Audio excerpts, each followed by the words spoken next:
Nupani sigi awaya kumda suru kitang sauningi kaman bagi haunabini Jorsu erona saudana bhari ay angang sisu horin tindo baniba torogi chopase ay kakta hanbe waniba sornomi legalize tor kansida kanada bukino khangdini yare nang marolama aduinate chalo so nasakto yeningde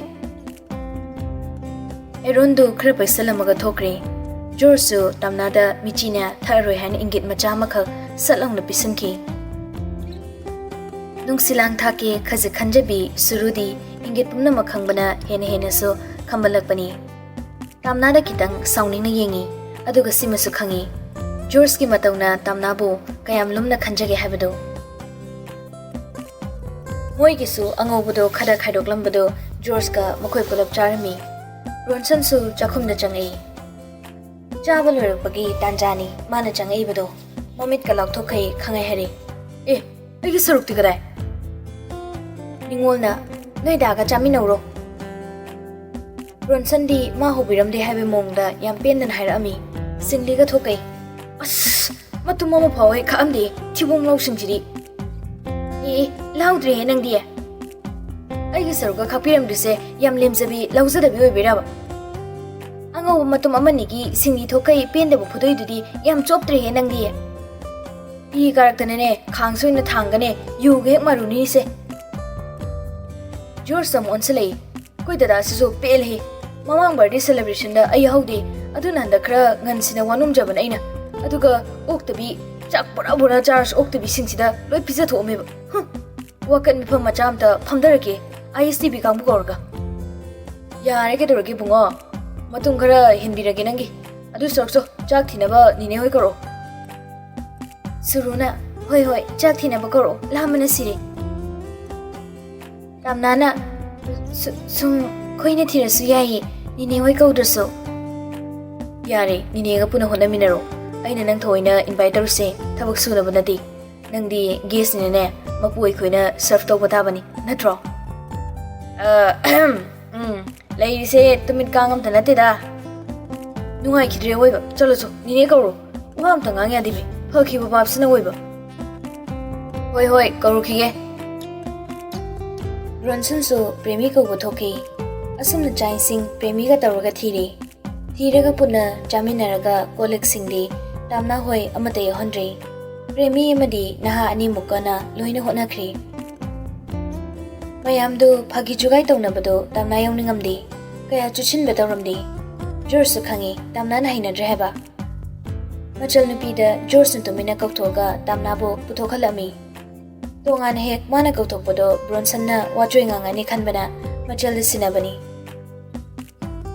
tamna so mapalomda tamna thokli juri dabai kumtharam dainduda Jorsu yumgi thongjawromdagi onsinduna lepami Tamnana manak jangsilakpaduda halasiro adu hangina tawbani hoi halasi masai na hiningabani imana so thengakanu hai pare tilagina kai awarapa do nangyengo ai ngairamagi ai watri halasi dom ai ki sumda purakti pare ni law ai tilagi George ka tamna ga leiri singduda kaimta hairamdabi thaudorakli gari thauraga mafam madoina laami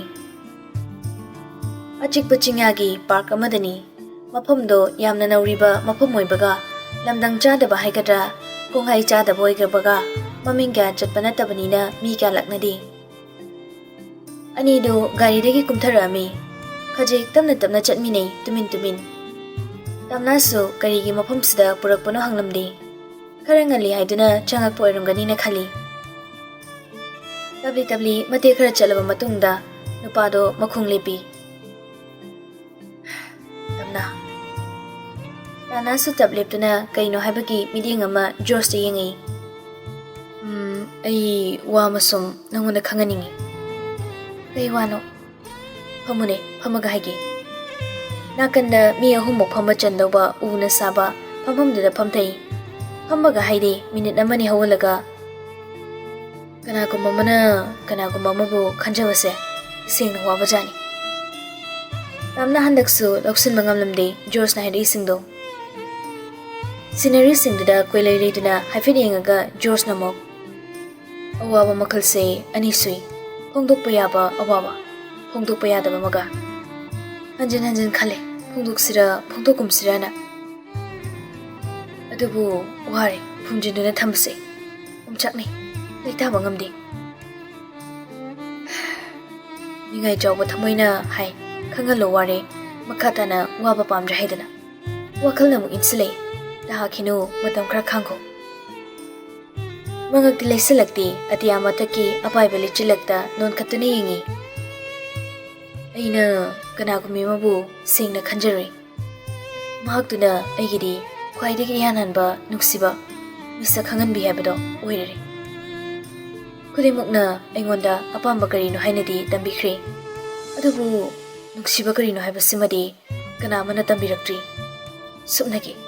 ꯁꯨꯞꯅꯒꯤ ꯃꯤꯁꯛꯇꯣ ꯑꯗꯨ ꯈꯛꯇꯅ ꯇꯝꯕꯤꯕꯅꯤ ꯃꯍꯥꯛ ꯌꯥꯎꯗꯅ ꯑꯩ ꯍꯤꯡꯕ ꯉꯝꯒꯅꯤ ꯊꯥꯖꯗꯦ ꯇꯦꯜꯂꯕ ꯃꯇꯝ ꯈꯔꯁꯤꯗ ꯃꯍꯥꯛꯁꯦ ꯑꯩꯒꯤ ꯌꯥꯝꯅ ꯃꯔꯨꯑꯣꯏꯕ ꯃꯤꯁꯛ ꯑꯃ ꯑꯣꯏꯈ꯭ꯔꯦ ꯃꯍꯥꯛꯇꯨꯒꯤꯗꯃꯛꯇ ꯐꯣꯡꯅ ꯑꯩ ꯍꯤꯡꯕ ꯄꯥꯝꯃꯤ ꯐꯣꯡꯅ ꯃꯥꯒꯤꯗꯃꯛꯇꯁꯨ ꯂꯦꯞꯄ ꯄꯥꯝꯃꯤ ꯃꯍꯥꯛꯇꯣ ꯍꯟꯗꯛꯇꯤ ꯇꯝꯅꯥꯗ ꯂꯩꯁꯤꯜꯂꯤ ꯇꯝꯅꯥꯒꯤ ꯃꯤꯠ ꯑꯅꯤꯗꯨꯗ ꯃꯨꯟꯅ ꯌꯦꯡꯂꯒ ꯃꯍꯥꯛꯇꯣ ꯅꯪ ꯍꯥꯏꯔꯛꯂꯤꯕꯗꯨꯗ ꯈꯪꯄ꯭ꯔꯦꯛ ꯈꯪꯉꯤ ꯋꯥꯍꯩꯗꯨꯗ ꯃꯃꯤꯠ ꯑꯅꯤꯗꯣ ꯈꯪꯂꯥꯎ ꯂꯥꯎꯊꯣꯛꯑꯒ ꯖꯣꯔꯁꯇ ꯌꯦꯡꯉꯤ ꯑꯗꯨꯕꯨ ꯁꯦꯀꯦꯟ ꯐꯥꯗꯦ ꯐꯠ ꯑꯣꯟꯊꯣꯛꯈ꯭ꯔꯦ ꯇꯝꯅꯥ ꯑꯩ ꯅꯪꯒꯤ ꯄꯥꯎꯈꯨꯝ ꯑꯃ ꯄꯥꯝꯃꯤ ꯑꯣꯏꯖꯕ ꯊꯤꯕ ꯃꯑꯣꯡ ꯇꯥꯗ꯭ꯔꯥ ꯑꯩꯁꯦ ꯅꯪꯒꯤ ꯅꯐꯝꯗ ꯑꯗꯨꯕꯨ ꯑꯩ ꯀꯌꯥ ꯈꯜꯂꯤ ꯍꯟꯖꯤꯟ ꯍꯟꯖꯤꯟ ꯈꯜꯂꯤ ꯑꯍꯤꯡ ꯀꯌꯥ ꯇꯨꯝꯗ ꯈꯜꯂꯤ ꯈꯜꯂꯕ ꯃꯇꯨꯡꯗꯤ ꯊꯃꯣꯏꯒꯤ ꯑꯣꯏꯕ ꯋꯥꯍꯩ ꯈꯔ ꯐꯣꯡꯗꯣꯛꯄꯁꯦ ꯀꯩꯁꯨ ꯀꯥꯏꯗꯕ꯭ꯔꯥꯅ ꯈꯜꯂꯛꯄꯅ ꯅꯐꯝꯗ ꯑꯩꯅ ꯇꯝꯖꯕꯅꯤ ꯑꯩꯅ ꯅꯪꯕꯨꯗꯤ ꯌꯥꯝ ꯈꯟꯖꯩ ꯅꯅꯥꯛꯇ ꯅꯪꯅ ꯂꯥꯛꯑꯒ ꯎꯁꯤꯠꯇꯦ ꯍꯥꯏꯅꯗꯤ ꯑꯩꯕꯨ ꯈꯟꯕꯤꯅꯨꯀꯣ ꯑꯩꯅ ꯅꯅꯥꯛꯇ ꯅꯛꯄꯗꯤ ꯑꯣꯏꯖꯕ ꯂꯧꯒꯦ ꯅꯛꯄ ꯅꯠꯇꯦ ꯅꯨꯡꯁꯤꯔꯨꯕꯒꯤ ꯅꯛꯆꯕꯅꯤ ꯁꯦꯡꯅ ꯊꯃꯣꯏꯅ ꯇꯝꯖꯔꯛꯄ ꯋꯥꯍꯩ ꯃꯌꯥꯝꯁꯤꯒꯤ ꯄꯥꯎꯈꯣꯏꯅ ꯁꯝꯇꯠꯄ ꯋꯥꯍꯩꯁꯤꯅ ꯇꯥꯁꯤꯟꯅꯗꯅ ꯈꯪꯍꯜꯂꯛꯏ ꯍꯜꯂꯁꯤ ꯑꯁꯤ ꯈꯛ ꯍꯥꯏꯔꯒ ꯄꯨꯛ ꯍꯧꯒꯠꯂꯒ ꯒꯝꯒꯝ ꯆꯠꯈꯤ ꯖꯣꯔꯁꯨ ꯈꯔ ꯐꯤꯡꯅ ꯇꯥꯟꯅꯔꯤ ꯇꯝꯅꯥꯒꯤ ꯃꯃꯥꯡꯗ ꯈꯪꯂꯦꯞ ꯂꯦꯞꯁꯤꯜꯂꯒ ꯌꯥꯅꯤꯡꯗ꯭ꯔꯤꯔꯣ ꯍꯜꯂꯁꯤ ꯄꯥꯎꯈꯨꯝ ꯄꯥꯝꯃꯤ ꯑꯗꯨꯁꯨ ꯅꯪꯅ ꯑꯩꯕꯨ ꯅꯨꯡꯁꯤꯔꯕ ꯄꯥꯎꯈꯨꯝ ꯅꯪꯁꯨ ꯅꯨꯡꯁꯤꯗꯅ ꯀꯃꯥꯏꯅ ꯅꯨꯡꯁꯤ ꯍꯥꯏꯌꯨ ꯍꯥꯏꯅꯣ ꯄꯥꯎꯈꯨꯝꯗꯨꯗ ꯃꯃꯤꯠꯇꯣ ꯉꯥꯡꯇꯛ ꯇꯧꯔꯛꯑꯝꯃꯤ ꯅꯨꯄꯥꯁꯤꯁꯨ ꯄꯤꯔꯛꯂꯤꯕ ꯄꯥꯎꯈꯨꯝꯁꯤ ꯊꯃꯣꯏꯗꯒꯤꯔ ꯆꯤꯝꯕꯥꯜꯗꯒꯤꯔ ꯌꯦꯡꯉꯤ ꯑꯋꯥꯕ ꯃꯤꯠꯌꯦꯡꯗꯨꯁꯨ ꯌꯥꯎꯗꯕ ꯅꯠꯇꯦ ꯇꯝꯅꯥꯅ ꯃꯥꯕꯨ ꯅꯨꯡꯁꯤꯕꯤꯗ꯭ꯔꯕ꯭ꯔꯥ ꯊꯥꯡꯉꯩ ꯁꯦꯡꯅ ꯈꯟꯅ ꯄꯥꯈꯠꯂꯦ ꯃꯁꯤꯒꯤ ꯈꯜꯂꯨꯕꯗ ꯄꯥꯈꯠ ꯆꯥꯎꯔꯦ ꯊꯃꯣꯏꯗꯣ ꯇꯝꯅꯥꯅ ꯃꯥꯕꯨ ꯏꯒꯅꯣꯔ ꯇꯧꯕ ꯃꯤꯠꯌꯦꯡ ꯅꯨꯡꯁꯤ ꯍꯥꯏꯔꯨꯕꯒꯤ ꯑꯁꯨꯛ ꯃꯥꯏꯊꯣꯛ ꯃꯛꯁꯤꯟꯕ ꯎꯕꯗ ꯆꯦꯜꯂꯛꯄꯅꯤ ꯅꯨꯄꯥ ꯃꯥꯁꯨ ꯃꯤꯂꯨ ꯏꯔꯥꯗꯣ ꯑꯗꯨ ꯑꯣꯏꯁꯨ ꯅꯨꯡꯁꯤ ꯍꯥꯏꯌꯨ ꯑꯩ ꯅꯪꯒꯤ ꯄꯥꯎꯈꯨꯝꯗꯨꯅ ꯊꯃꯣꯏꯁꯦ ꯁꯣꯟꯊꯗ꯭ꯔꯤ ꯑꯗꯨ ꯑꯣꯏꯁꯨ ꯅꯨꯡꯁꯤ ꯍꯥꯏꯌꯨ ꯅꯨꯡꯁꯤꯕꯤꯗ꯭ꯔꯁꯨ ꯀꯥꯏꯗꯦ ꯑꯗꯨꯕꯨ ꯅꯨꯡꯁꯤ ꯑꯃꯨꯛꯇꯗꯤ ꯍꯥꯏꯔꯝꯃꯨ ꯄꯣꯊꯥꯐꯝ ꯈꯪꯂꯛꯇ꯭ꯔꯕ ꯑꯩꯁꯦ ꯅꯪꯒꯤ ꯑꯣꯏꯗꯕ ꯋꯥꯍꯩꯁꯤꯡꯁꯤꯅ ꯅꯣꯡꯃꯈꯛ ꯁꯨꯞꯅꯇꯒꯤ ꯅꯣꯡꯃꯈꯛ ꯑꯣꯏꯔꯕꯁꯨ ꯑꯩꯕꯨ ꯄꯣꯊꯥꯍꯜꯂꯨ ꯑꯩꯕꯨ ꯍꯔꯥꯎꯍꯜꯂꯨ ꯀꯨꯏꯔꯦ ꯑꯩꯅ ꯄꯣꯊꯥꯐꯝ ꯈꯪꯗ ꯂꯩꯔꯤꯕꯁꯦ ꯁꯤ ꯍꯥꯏꯅꯕ꯭ꯔꯥ ꯑꯩꯕꯨ ꯃꯐꯝꯁꯤꯗ ꯄꯨꯔꯛꯏꯁꯦ ꯂꯥꯏꯔꯕ ꯑꯩꯈꯣꯏꯒꯤ ꯏꯃꯥ ꯏꯄꯥꯒꯤ ꯃꯇꯦꯡ ꯄꯥꯡꯉꯤꯁꯦ ꯁꯤ ꯍꯥꯏꯅꯕ꯭ꯔꯥ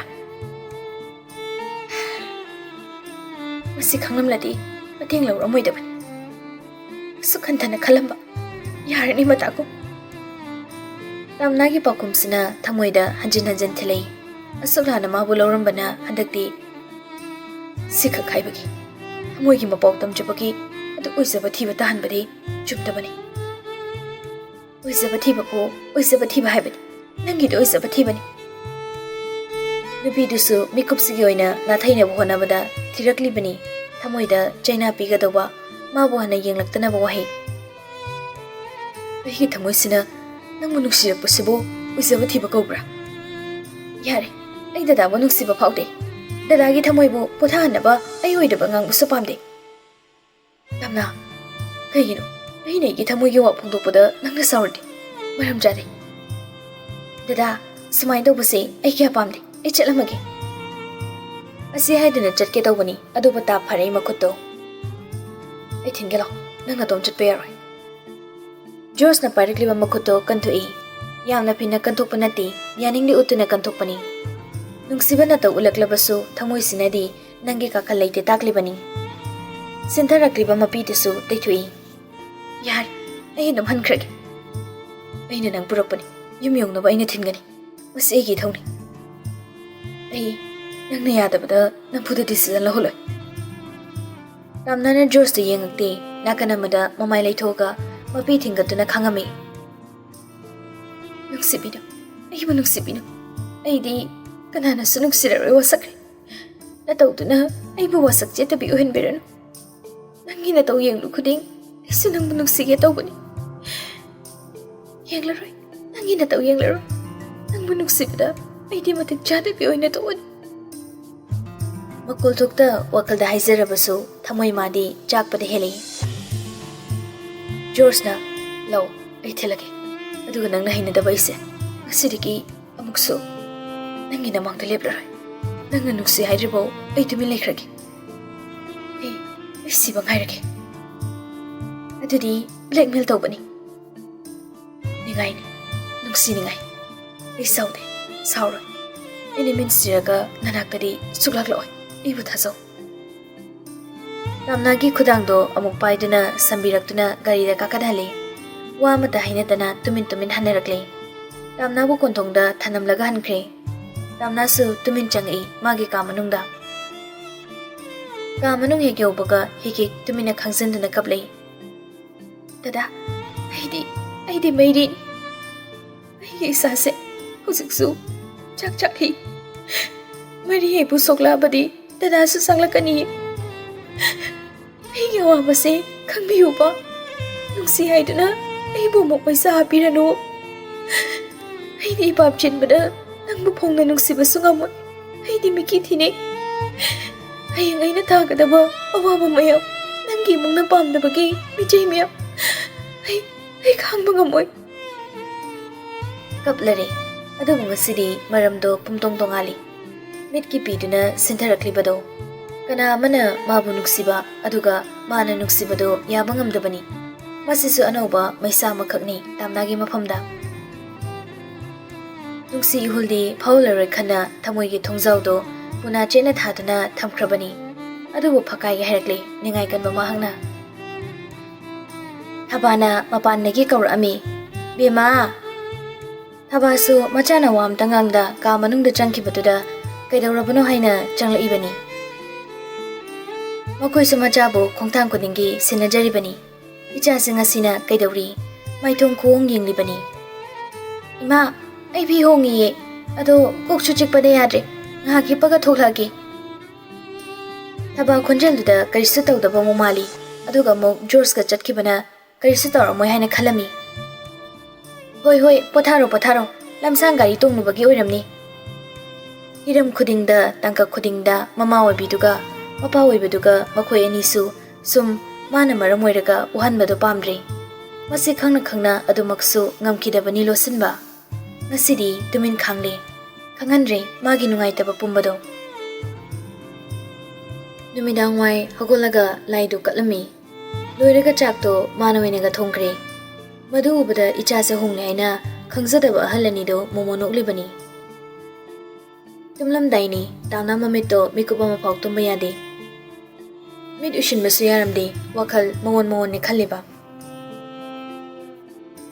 asumna numidini de hausan kre adubu George mawona nongmata call tor amde SMS tharaklamde online de adum toina thengni khajang nuai tabasu phawribani ma bodu lana lawkhibana nungai jade mawonda mine nungai taba thamakpa lana khankibase leifam khangdabani Masu karisu hairudi tumina dum leithui nungai de pumba phajina khalai mahaka naksinana luinaramdrabasu pharamgadabani haina adubu khangdi mahak masanadi mabu uruba mahaktuna lambi thiduna do naksilakani haibani numida wairamdo hangam he ami mama macha puna engkolda yonaba hangamni chanaba nate chanabasu kharadi khaido horibani ibungodubu thabak chila malene lakrene handakte Ramna khumde tumina hangamakado makhata ba khalag helami Nungsine idea madu ngangdo ahanbadadi yam woksunabrana khalubani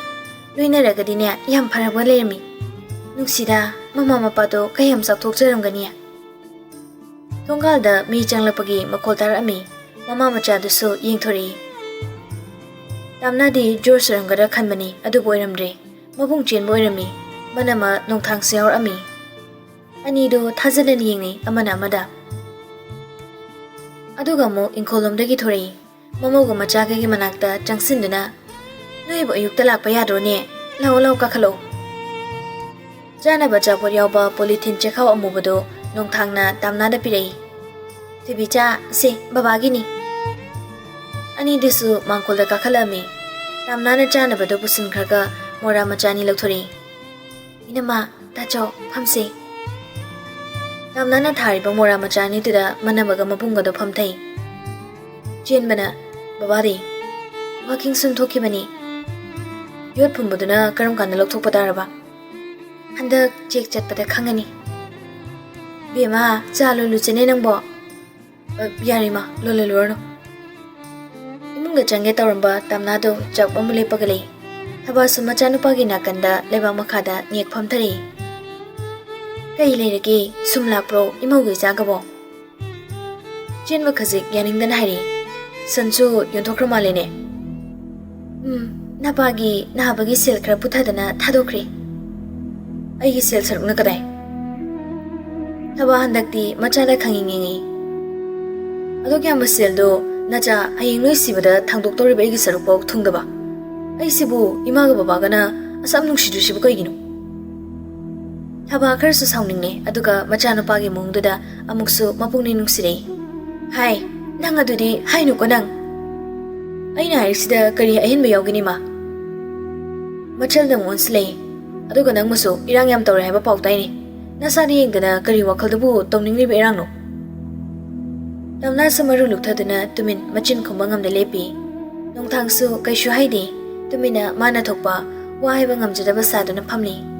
Adubu chen mana hairiba khudingsi magi waini haibadi loina khanglibani manungda. Hai, adum manu tawnu ko nang. Nasasina khazik mapan tholakpada ngairi. Kari no ba nang namu hairisibo. Ase leisabi khangaba. Mira khara thokandradi ka manungsidagi helelagum se hariro. Oh, adudi yumda nupana pusalaga irang tawbusida imasu yawribore. Ekhoi mina jibon ngangnabase taba ngamri. Nakungse lasing mende da ngairi. Kari no nang ngasai ngangi mayamse. Ngasi phauda napa sigini najal sigini haidana kari tawrkhrage ha. Asun bana mana pagini haidana kari budo birakhrage. Aduga san yonkre sil phangamani haikandadi laglini ne nang. Iba wai thaidor kano. Mina ngangnir mayamse taba ngamdabai laibane gise. Wa thaidokpa nate ne asing man eni harise. Asun bana mana pahundo umaga nupi mapamda chakhiba natro nang ha aikhoi ga na yengakta kai. Nongthang siyaurei. Imagi watadi khara kanmalida. Yumgi ahasingdo khara sonbagi laibani. Ima hoina suyaraga chakhibani. Yare khangi loina khangi. Naku boksina hospital laibudu noibu seldi hairine. Kari tawrage haibo waisibo hangakhibro. Adudi matang zadabagi. Aduna loiba natedana. Chen madu pingalei. Pare yumin kose agi mingda loina pangadabani. Imaga babagana hekta kusi tawber. Che chang loina aini purakani. Hey, nupe chacha hogolo. Mafam sida kuina legumsi. Ekhoi nuksibam taliti. Asi haraga na yengam da thoki. Nongthang so fuka kolaka tamnada haifesu yenglaga haigeun hairami. Leisabi ni kaina. No punuk ningi. Nang leibana ne ekhoi yum sidaga leningdre. Babai ma nungsidaba nati. Habana, hai, mithingai, chin kanbi. Kanadano nang nangangido. Ha, kanadano. Ima, toba, as. Ina magata chogana haibabu. Sumaina dum tawraga lerisibu. Ngaiko. Kanadano nang nangangido. Hingjabi, mani maku pisaningdabi. Nang na lawri nupado, aina po ibanin aina. Ay gichani ne. Habado, may hongna sauraga lahawi. Hanaga tabidi, fetum lauraga thoki. May churam laga may salang silamaga chakre matay manawdo. Habadi changna o khuna kapore. Lining to ibungo ahi bulok sanbiro. Ahi disiza krage. Amade yang lui kadai. Aho bangakta. Ahi bulok sanbiro. Hanglo bakong ta kuning se may sangakta. Hingjaningdre. Mama na kablabaso machadudi ngasidi kapchet oiraktre. Tamo chawdi asumaita da hailera sibo. Ima tandro kapli debo. Tamo chaw na ngangbadi ay warawdi. Moy na ingangdana kanada ngangbidoino. Ay ni sorry sidi ima. ꯑꯩꯅ ꯃꯤ ꯄꯨꯁꯤꯜꯂꯒ ꯁꯤꯡꯖꯨ ꯆꯥꯔꯨꯕꯗꯨꯗ ꯐꯖꯍꯟꯅꯤꯡꯕꯒꯤ ꯉꯥꯡꯉꯝꯕꯅꯤ. ꯏꯃꯥ, ꯑꯩꯁꯨ ꯁꯣꯏꯌꯦ. ꯀꯥꯞꯄꯨꯔꯅꯨ ꯏꯃꯥ. ꯃꯃꯥ ꯀꯞꯄ ꯊꯦꯝꯂꯝꯂꯒ ꯃꯥꯁꯨ ꯃꯥꯒꯤ ꯀꯥ ꯃꯅꯨꯡꯗ ꯆꯪꯉꯤ. ꯃꯈꯣꯜ ꯊꯣꯛꯍꯟꯗꯕꯤ ꯀꯞꯀꯦ ꯇꯧꯔꯤ, ꯑꯗꯨꯕꯨ ꯊꯤꯡꯒꯜꯂꯤ. ꯄꯨꯝꯅꯃꯛꯀꯤ ꯍꯧꯔꯛꯐꯝꯁꯤ ꯃꯥꯅ ꯍꯦꯛꯇ ꯑꯣꯏꯍꯧꯕ, ꯃꯥꯅ ꯍꯦꯛꯇ ꯇꯥꯍꯟꯕ ꯑꯣꯏꯅ ꯊꯣꯛꯄꯅ ꯍꯦꯟꯅ ꯃꯁꯥ ꯃꯇꯣꯝꯗ ꯑꯋꯥꯕ ꯈꯥꯡꯕꯅꯤ. ꯄꯤꯔꯥꯡ ꯁꯨꯀꯪ ꯀꯪꯂꯅꯨ, ꯄꯤꯔꯥꯡꯒ ꯃꯌꯨꯞ ꯑꯣꯏꯔꯣ ꯍꯥꯏꯔꯤꯕ꯭ꯔꯥ? ꯂꯦꯞꯄ ꯅꯥꯏꯗꯦ ꯑꯗꯨꯃꯛ ꯁꯤꯟꯊꯅꯕ ꯃꯔꯝ ꯑꯃ ꯅꯠꯇ꯭ꯔꯒ ꯑꯃ ꯂꯥꯛꯏ ꯇꯣꯏꯅ. ꯄꯥꯝꯗ꯭ꯔꯦ ꯂꯧꯔꯔꯣꯏ ꯄꯤꯔꯥꯡ ꯅꯪꯒꯤ ꯈꯨꯗꯣꯜꯁꯤ ꯐꯅ ꯍꯥꯏꯔꯕꯁꯨ ꯑꯗꯨꯃꯛ ꯇꯝꯂꯝꯃꯤ ꯈꯨꯗꯣꯜꯁꯤ, ꯃꯤꯂꯨ ꯄꯤꯔꯥꯡꯒꯤ ꯑꯋꯥꯕ ꯈꯨꯗꯣꯜꯁꯤ. ꯋꯥꯔꯛꯂꯕꯗ ꯅꯤꯡꯁꯤꯡꯂꯛꯏ ꯃꯥꯕꯨ ꯋꯥꯍꯟꯕꯤꯗꯕ, ꯃꯥꯕꯨ ꯊꯦꯝꯖꯤꯟꯕꯤꯗꯨꯅ ꯂꯥꯛꯈꯤꯕ ꯃꯍꯥꯛꯇꯣ. ꯀꯔꯤꯒꯤꯅꯣ ꯊꯃꯣꯏ ꯅꯤꯡꯊꯣꯛꯈ꯭ꯔꯕ ꯃꯍꯥꯛꯁꯤ ꯆꯤꯝꯕꯥꯜꯗ ꯂꯥꯏꯅꯤꯡ ꯑꯣꯏꯗꯨꯅ ꯁꯣꯟꯅꯤꯡꯂꯛꯂꯤꯕꯁꯤ? ꯅꯍꯥꯟꯈꯩ ꯑꯩꯒꯤ ꯄꯨꯟꯁꯤꯗ ꯅꯪ ꯂꯥꯛꯇ꯭ꯔꯤꯉꯩ ꯀꯞꯄꯁꯤ ꯀꯅꯥ ꯅꯤꯡꯁꯤꯡꯗ ꯏꯇꯣꯝꯇ ꯀꯞꯄꯅꯤ. ꯑꯗꯨꯕꯨ ꯉꯁꯤꯗꯤ ꯅꯪꯕꯨ ꯆꯤꯝꯕꯥꯜꯁꯤꯅ ꯁꯣꯟꯖꯔꯒ ꯄꯦꯟꯅ ꯀꯞꯅꯤꯡꯉꯤ. ꯑꯋꯥꯕ ꯃꯔꯛꯁꯤꯗ ꯅꯪꯕꯨ ꯅꯤꯡꯁꯤꯡꯕꯒꯤ ꯋꯥꯈꯜꯁꯤꯅ ꯑꯩ ꯈꯤꯇꯪꯗꯤ ꯋꯥꯕ ꯐꯩꯌꯦ. ꯅꯪꯒꯤ ꯅꯌꯥꯏꯁꯦ ꯌꯥꯝ ꯀꯜꯂꯤ, ꯌꯥꯝ ꯀꯟꯃꯟꯈ꯭ꯔꯦ.